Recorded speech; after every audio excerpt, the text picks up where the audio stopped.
Today I'm going to talk to you about what it means to be a valid density function.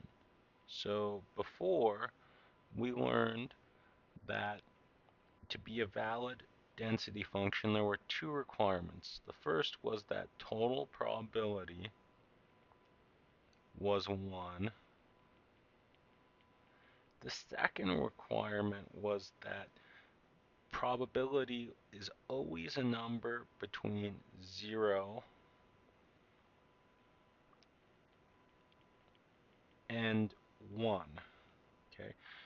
Well, if X is a continuous distribution, what does it mean to be a valid density?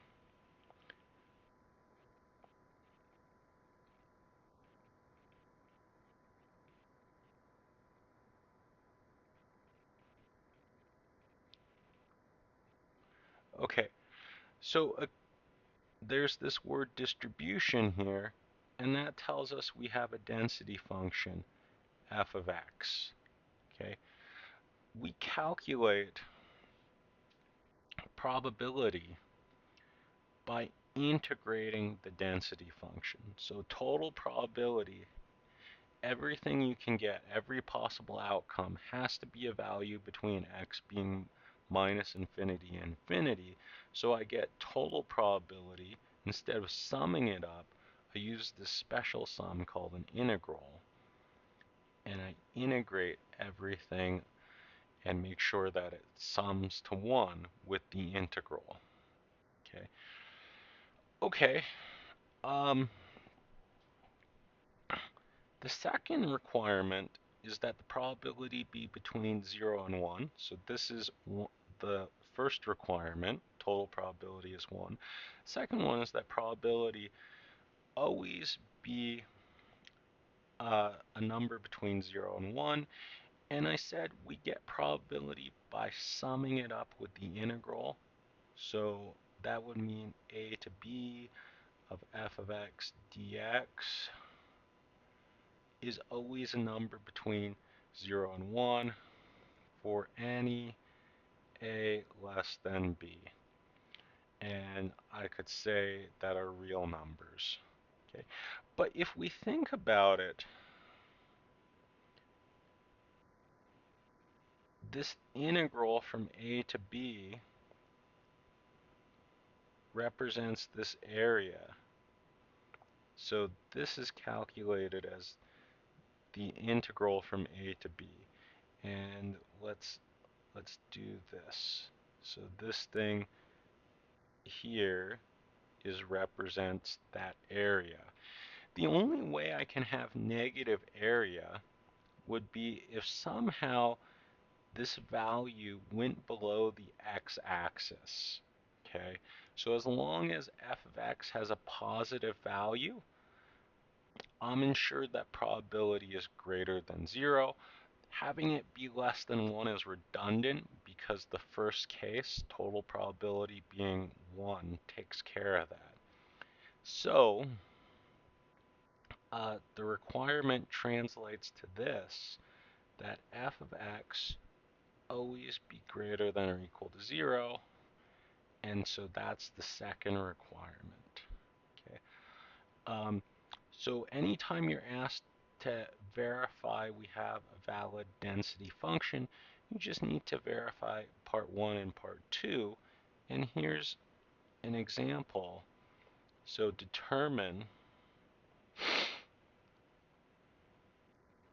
the value of c that makes f of x is going to be 1 over x between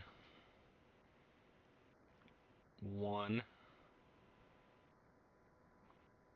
x, and c a valid density.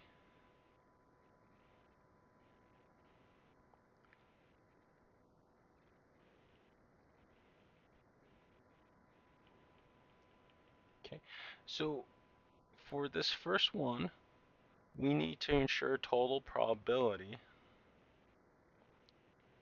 is 1.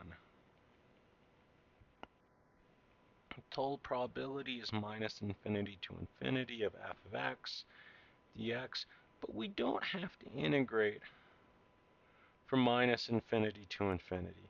In fact, I can just integrate where it's non-zero, so that's from 1 to c of 1 over x dx. That integrates to the ln of x evaluated at 1 and c. And we need to ensure that this total value, so when we do this, this is the ln of c minus the ln of 1, that this total value is equal to 1. Okay, so this gives us the ln of c minus 0 is equal to 1, so that tells us c is equal to the number e, which is approximately 2.71. Okay, so that's the valid that is the value of c that makes this a valid density, is to put that limit to be 2.71. Okay.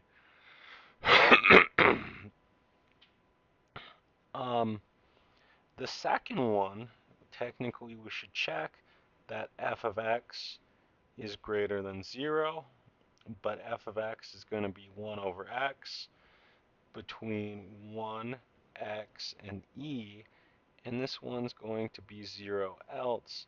So this is always greater than or equal to 0. 1 over x is always a positive number on that interval, and it being 0 makes it greater than or equal to 0.